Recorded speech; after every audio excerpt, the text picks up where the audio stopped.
Did I say Mark chapter 4? Because I meant Mark chapter 6. 4 and 6 kind of, I don't know what happened.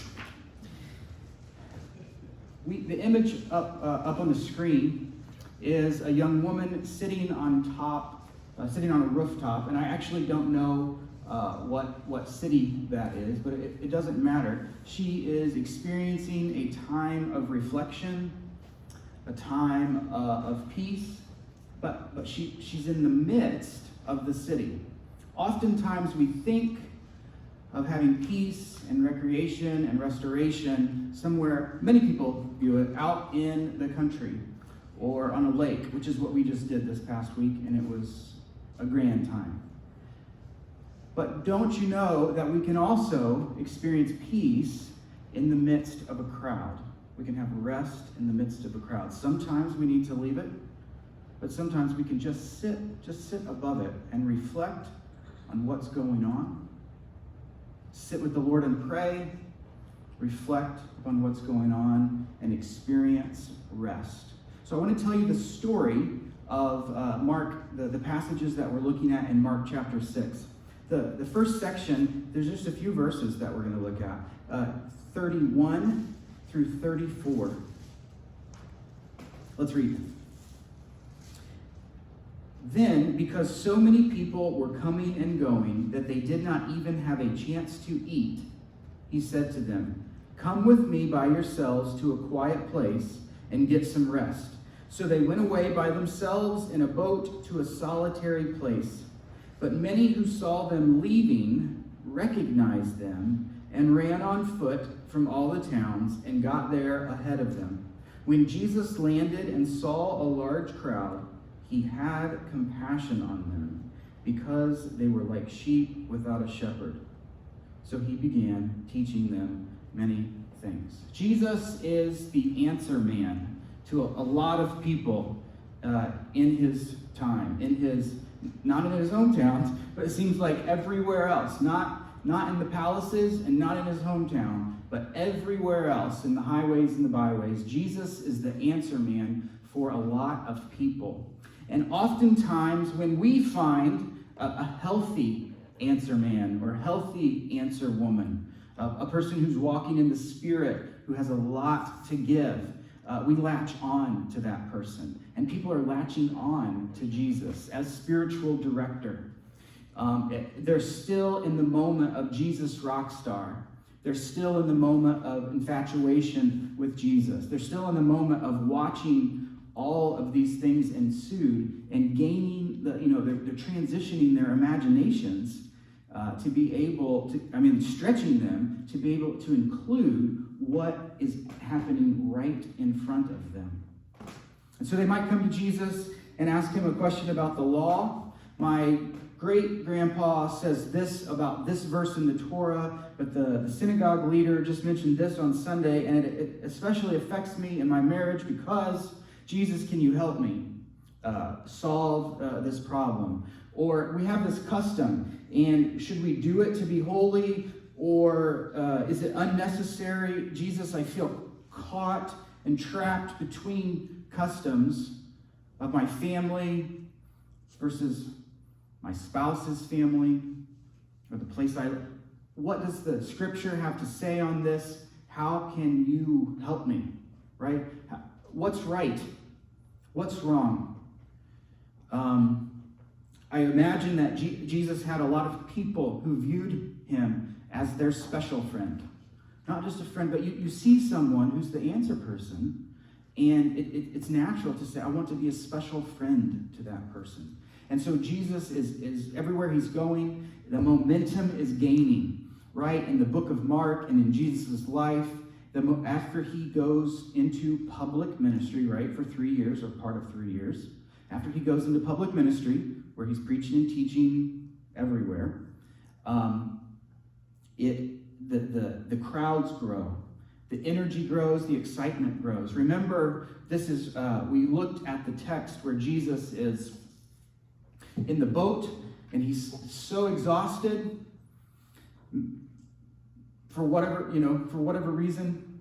probably crowds, so exhausted that he's sleeping during the midst of a storm. And he's able to have peace in that. And so we look at that and we say, yeah, there's literal physical climate chaos going on in that moment. But in our lives, we say, what can we learn from the storms, right? What can we learn from Jesus when we are in the storms? And so people are in storms, and they want Jesus to help them out. They want help. We need help. We see that you appear to have the answers, and we are going to attach ourselves to you. And crowds build, and it becomes a carnival. And if Jesus is going a certain way, people follow him. And in this case, he says, let's go away to a lonely place to pray for a while, disciples. And somehow somebody hears where they're headed to. And so the people, they run on foot to get there before the boat lands. Right? They run on foot to get there before the boat lands. Jesus, the verbs in this is that the crowd does. They saw, they recognized, they ran, and they got there ahead. And I am certainly not criticizing them at all. I'm explaining what happens when a person like Jesus comes into a crowd of people who are receptive. In his hometown, he read some scripture in the synagogue, and they tried to throw him off a cliff. Everywhere else, the crowd just keeps growing. Let's read verses 53 through 56. When they had crossed over, they landed at Gennesaret and anchored there. As soon as they got out of the boat, people recognized Jesus.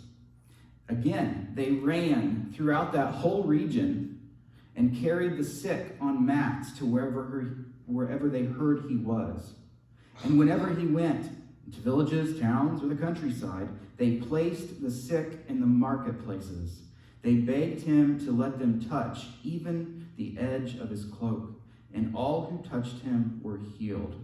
Can you imagine people running around the countryside to go to the homes where they know that someone has been chronically ill, so that they have been lame, or that they have had an illness that left them unable to work, or left them unable to get out of bed, or maybe they were born with certain conditions that they've never really left the house because of that. And they're going to get those people, and they braid and weave mats, just in commonplace practice for a lot of things there. And they put them on that, and they kick up their shoes and take them to Jesus. If you have been to a country that has marketplaces in the open air, I mean, some cities in the U.S. do. Typically, our marketplaces are inside buildings now. But there are places all over the world that have marketplaces, and you have the fresh fruit and vegetables and the beans and other things you might need for the kitchen and stuff like that. And so Jesus, as he goes to a town and it's market day at that town, the whole countryside sort of descends on it, and they just lay them down in the street. Right? There's just a pathway. It's almost a similar image to when people threw the palm branches down on the street, threw their coats down on the street, when Jesus is coming in to Jerusalem for Holy Week. Except this time, it's people. They put their people, their loved ones, down on the street to have Jesus just walk by. And so much so that the word goes around, in whispers that if his outer robe just even happens to grace someone, you'll be healed, right? He's healing because he loves. It's it. We see that when he got there, he was tired. He meant to go on retreat. He meant to go with the disciples. But when he looked at the crowds, when he looked at you and me, he saw sheep without a shepherd. No leadership. No civic leadership. Not enough people to run the baseball leagues anymore. He looked around and he saw No business leadership, no economic leadership. Everyone was leaving people in spots and not taking them to where the new jobs are, and they're stuck in a place without jobs. Jesus, Jesus is looking at them with compassion like sheep without a shepherd. The pastors that should have been the spiritual and familial leaders are interested in making money from the Roman government, or from the federal government.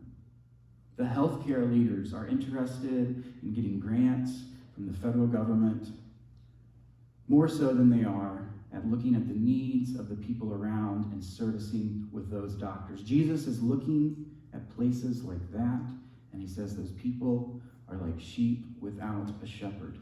And anytime someone wants to rise up and be a shepherd for them, they take their wool, they take their meat, they take their milk, but they do not bind up their broken leg. And Jesus sees these people with broken legs, and he says, I will bind them up because I love them. He's a lover. Right? He's a lover, he's interesting, he's intriguing. So natural to want to be special friends with a guy like that, or with a lady like that.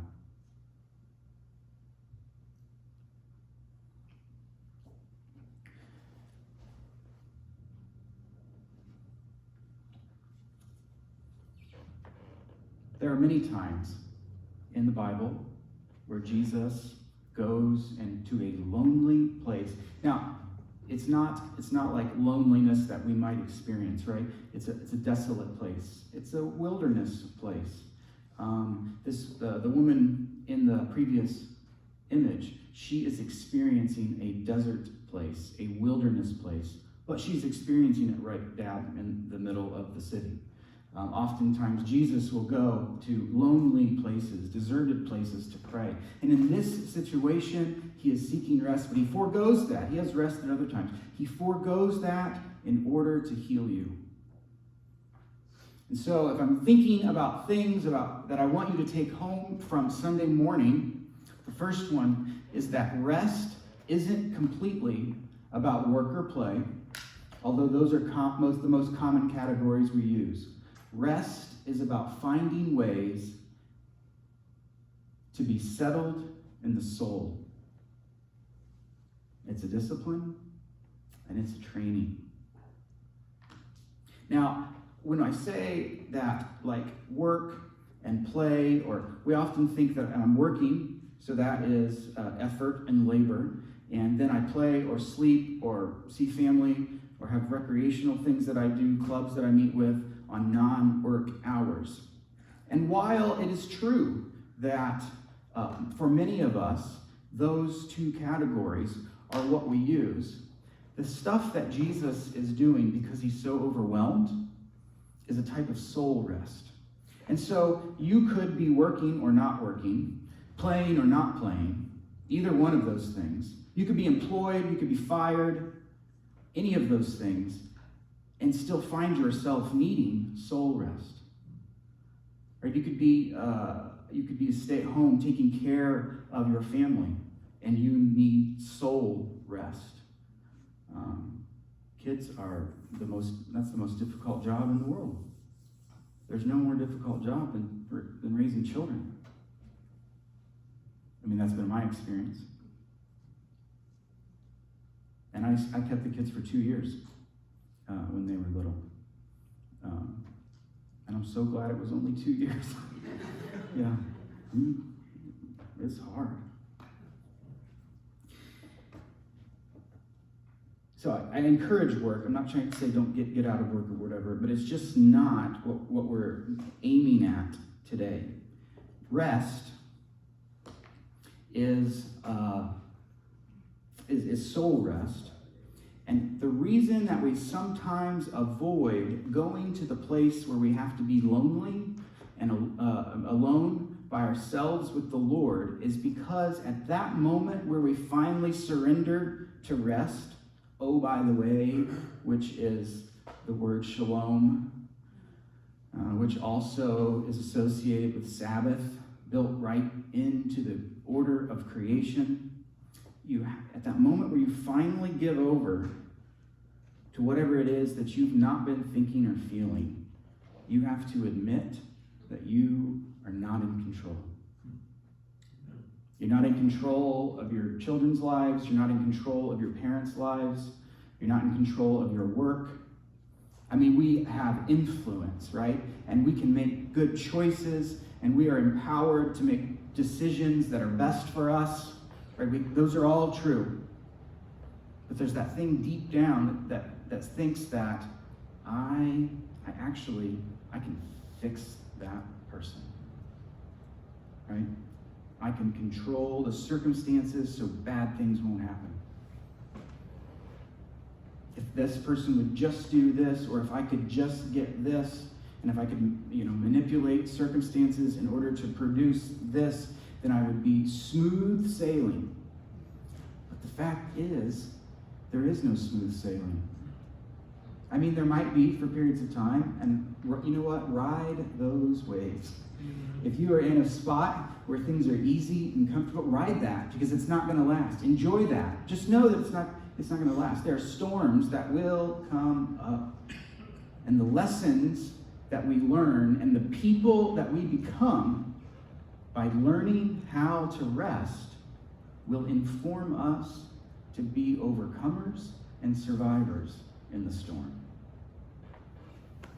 We have to let go of the illusion that we tell ourselves that we are in control. Here's another one. We have to recognize that people don't need you in the way you want to be needed, or the way you think that you are needed. Is friendship great? Is caretaking great? Is leaning on another? Is having someone carry you across the finish line because you are completely worn out? Are those good things? Absolutely. Absolutely. When we come down to need, though, last week, I'm not here, you don't need me. Right? You just don't need me. Neil's not here this week, you don't need him. You will make it. That person that you think depends on you in a needy sort of way, in the quiet moments, when everything sort of goes away, in rest, in solitude, that you're training yourself and that you're practicing, you're going to recognize, actually, I don't need to be needed like that. And that person will be okay, come hell or high water, with or without me, because God is the God of them, not me. And those are things we avoid. We avoid solitude because inevitably, if we do it, those things are going to come up. Here's one that's, I don't know if it affected you or not, but me,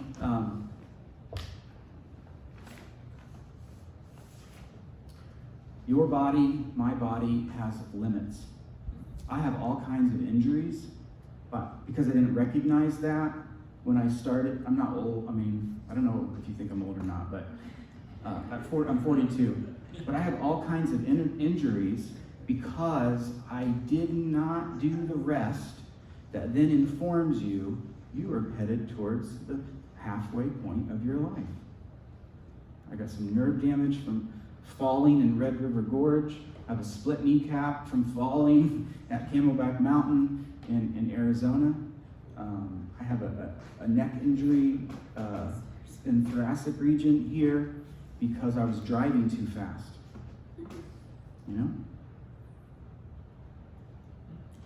Why didn't the first one, why didn't the second one inform me enough that my body has limits?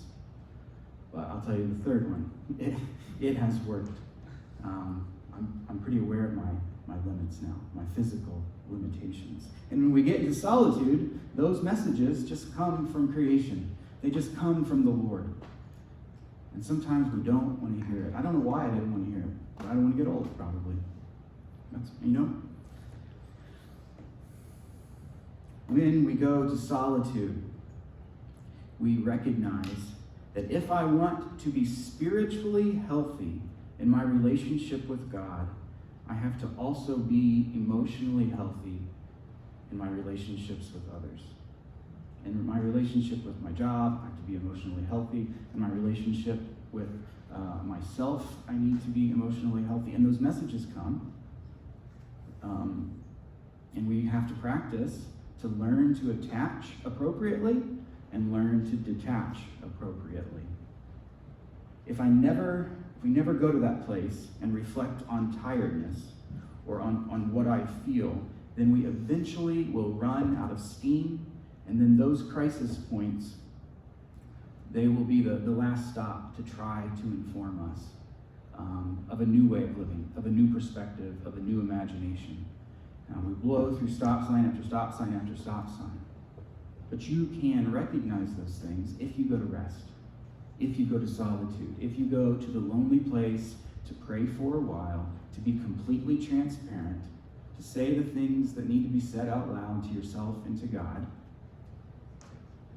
That type of formation prepares us for when the waves are about to turn the boat over.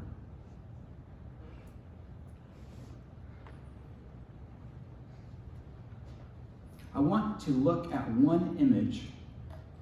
So if you were looking for something to take home today, this is the second one. Soul rest leads to hope. So if you aren't resting, if I'm not resting in the soul rest, which could include physical rest, sleeping and napping, obviously it did for Jesus, and I assume it does for us too, leads to hope. And that's something that I've only learned by being at the middle point in life, is that when I rest, I have hope. And when I don't rest, when I don't go to the lonely place to pray, the things of the world that continue to churn, they churned before you were here, they'll churn after you're gone. Those things continue to impact me, and I start to see one thing after another, and my hope in the future diminishes. Okay, so this image is really cool.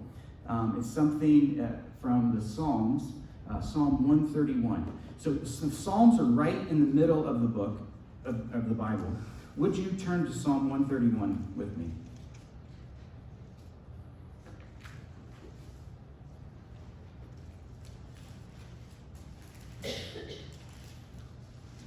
You know, I try to preach in images.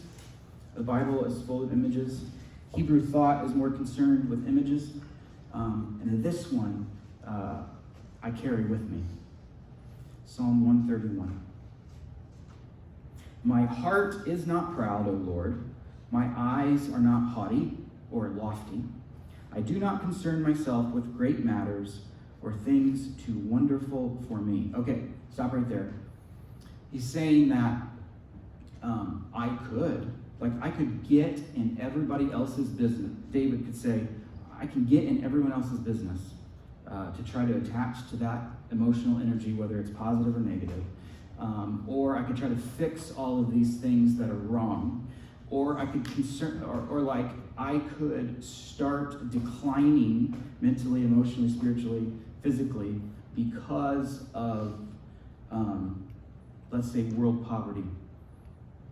And I don't know how to reconcile that. You know, like we have enough, the world provides enough food, but people keep it from the places that need it the most. How about that? David's not saying I don't think about that. He's saying that he's not even saying that I don't even sick about that sometimes. He's saying that my life doesn't end because of that. Okay, so I don't concern myself with things too lofty as a discipline, as a practice.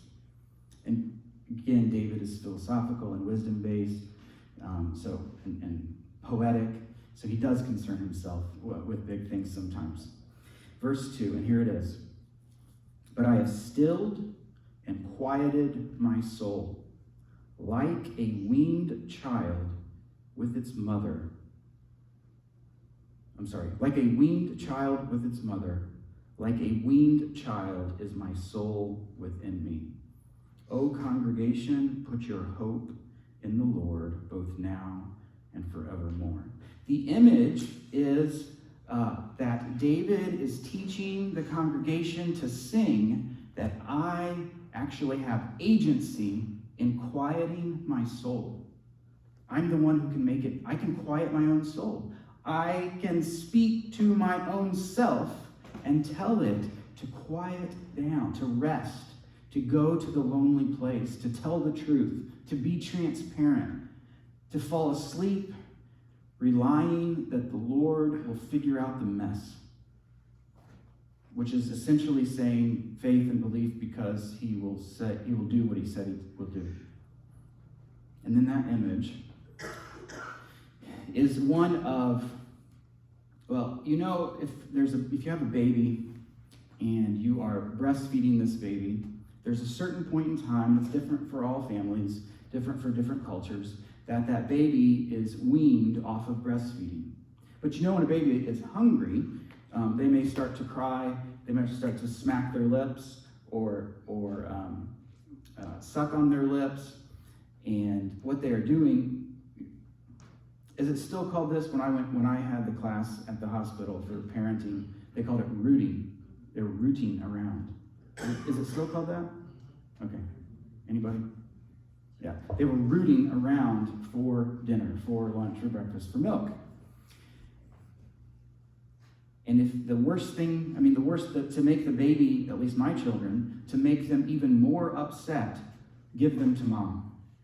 Because they can smell mom, they know where the meal is coming from, and they are so close that they become even more agitated that they're not feeding. Right? Give them to mom when they're rooting around, and they will scream until the job is done. Well, David is obviously familiar with child rearing. And he says, okay, here's the image that I want to leave with the congregation in their singing of this song every year. That you can wean yourself. You can be close to mother's breast.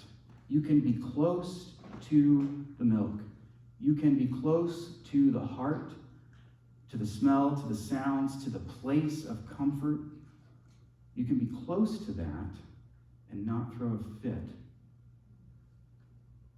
You can wean yourself to find rest and not throw a fit for more food. You can, wean your soul to be close with God and not get demanding.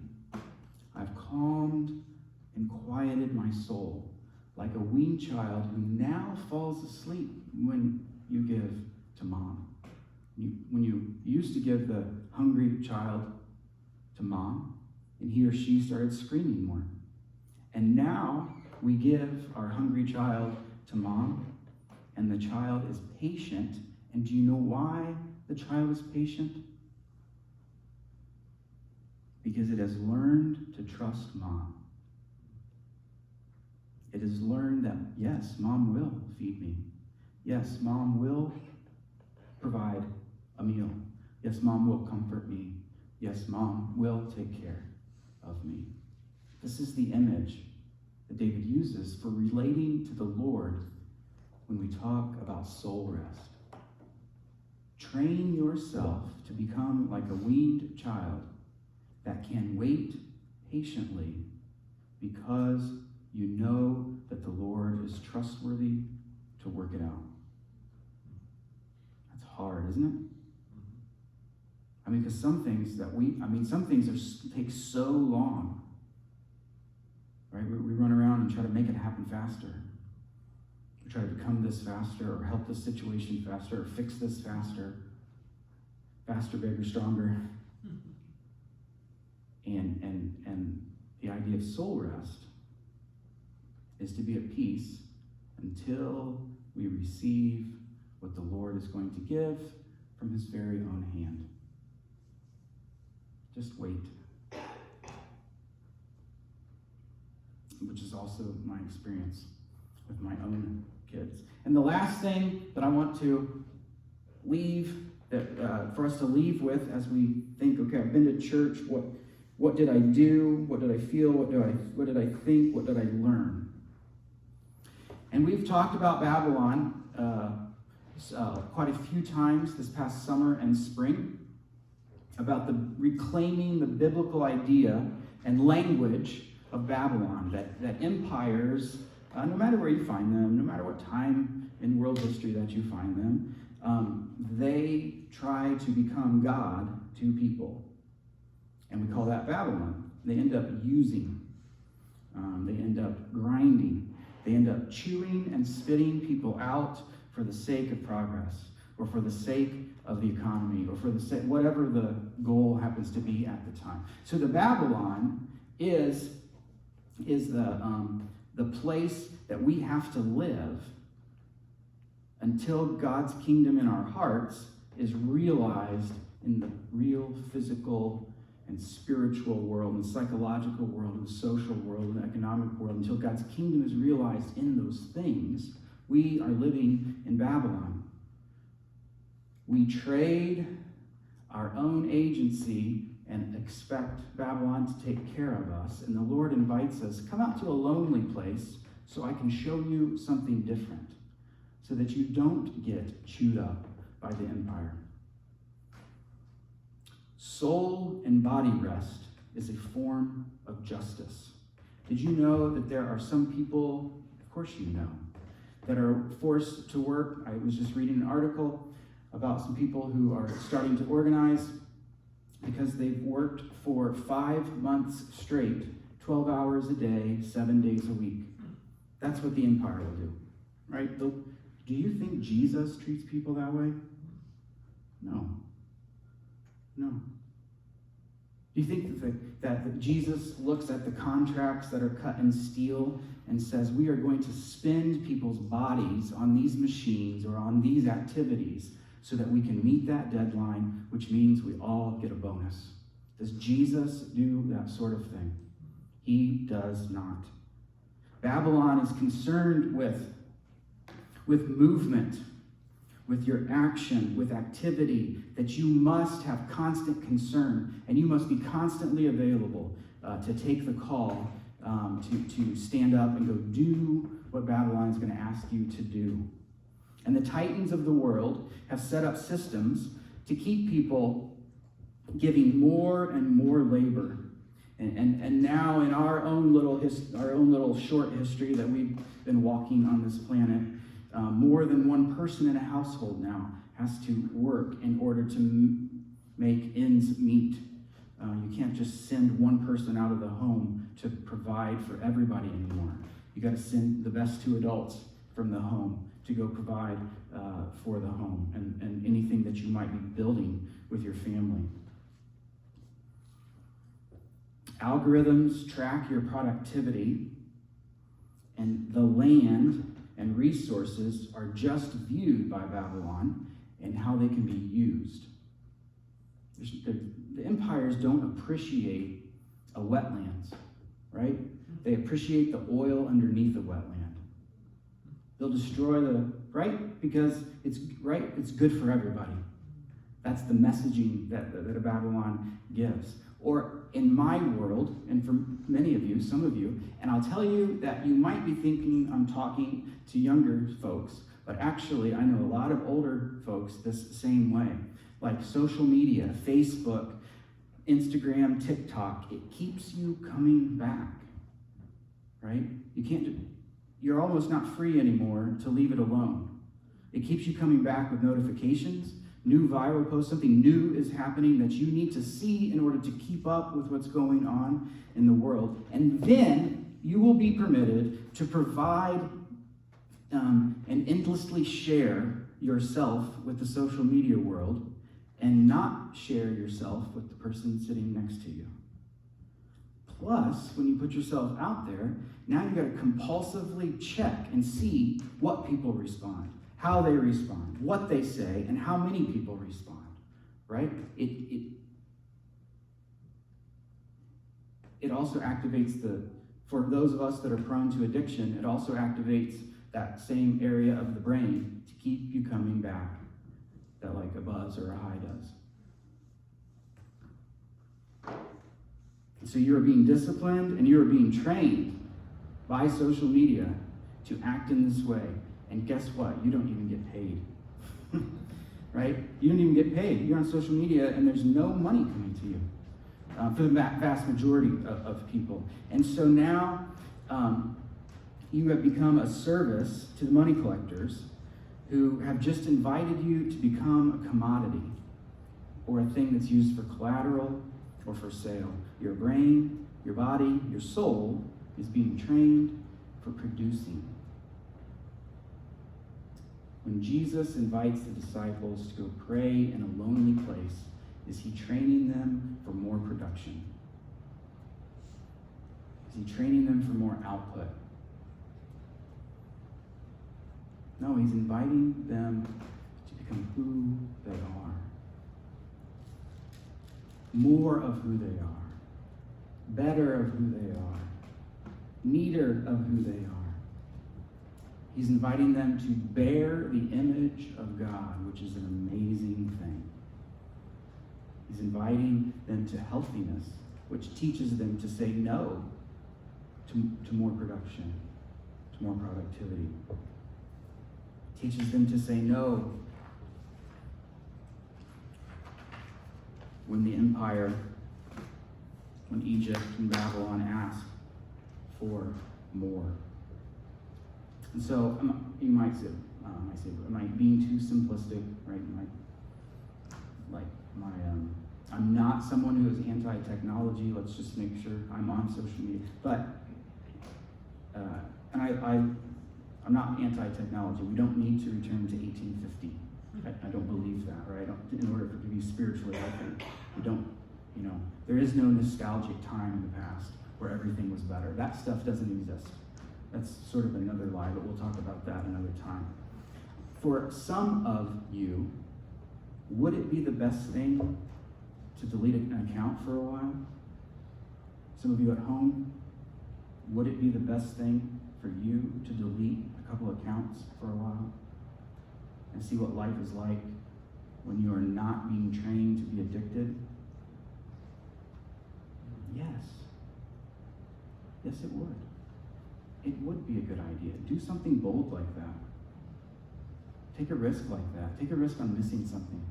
Take a risk on missing out on whatever new viral thing is happening. Right? Take a risk and see what it's like to be alone. And then, eventually find out that you're not alone. And isn't it interesting? I think technology can be used for great things, but we're people, right? Technology's just a thing. We can use it for bad stuff too. And so we train ourselves and discipline ourselves to take the appropriate breaks, to do the soul rest and the spiritual and emotional health work off with a small group, off at a lonely place, off on a vacation, off somewhere where it's impossible for you to try to produce something. Leave your work at home when you go, right? These are all things I'm not saying things that are easy. That's why it's called training and discipline. If you want to run a mile, you're going to have to train yourself and discipline yourself to get up in the morning to run 100 yards every day for a week, and 200 yards every day for the next week, right? That's training, that's discipline. We're talking about the same stuff. Telling your soul what to do. You have the capacity to tell your soul what to do. And so in contrast, the kingdom of Jesus invites you to trust that he will handle things whether you are on alert or not. Whether you're hypervigilant or not, he will handle things. So choose not.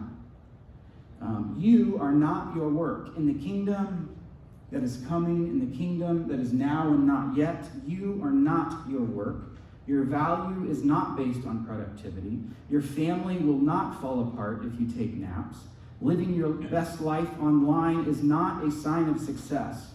You are valued because you are made like God. And period. Nothing more said. It doesn't matter if you have different abilities. or if you are a person with disabilities, or if you are young, or if you are elderly, or if you think there's a thing that's going to stop God from working in your life, that's not true. You will be taken care of, and you are not a slave to being in constant motion, in constant activity, in constant concern, in constant alert. That's not what happens in the new kingdom. That's not what happens in the kingdom of justice and righteousness. That's not what happens in the kingdom of peace and love, friendship. When you begin to rest, you are going to go through withdrawal. It'll just like explode. It might be like everything you've been worrying about all at once. I mean, it's not dissimilar to the formation of the brain around addictive activities or behaviors. Right? You're going to go through withdrawal. If you go rest, if you go alone, if you go to pray in a lonely place, to consider life and your life, and to learn to trust God and gain hope, if you go there, you're going to go through withdrawal for a while. Your value is not based on others' expectations. You will not miss your chance.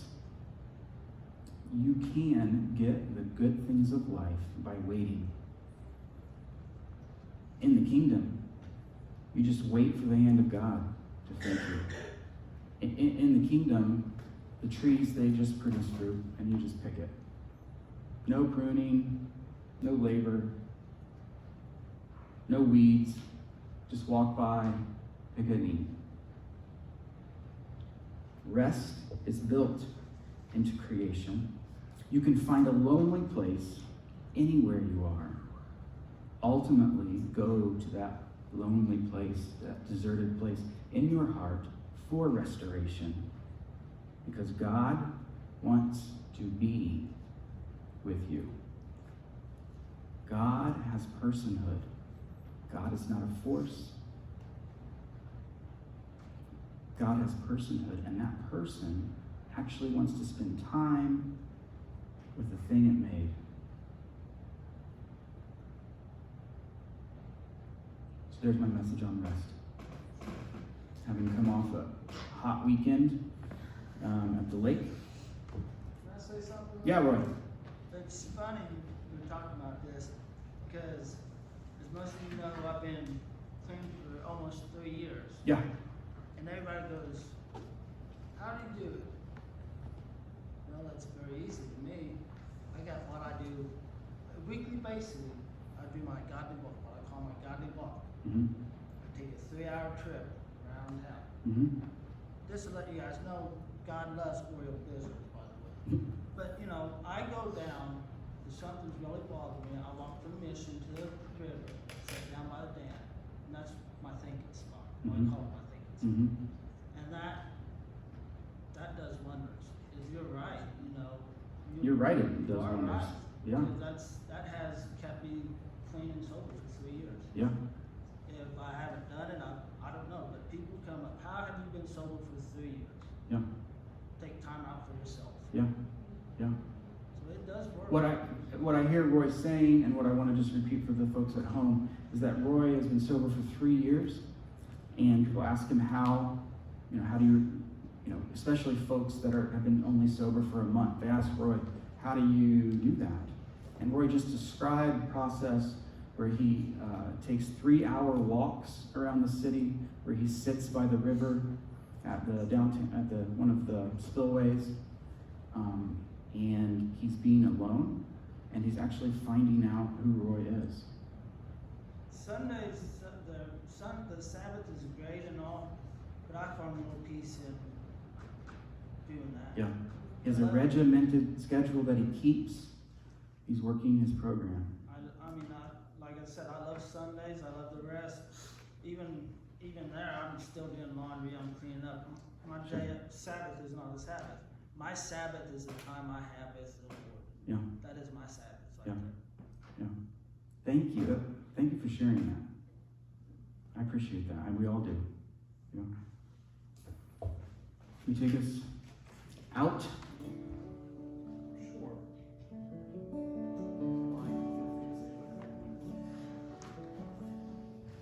Hopefully we all know what God needs from us today.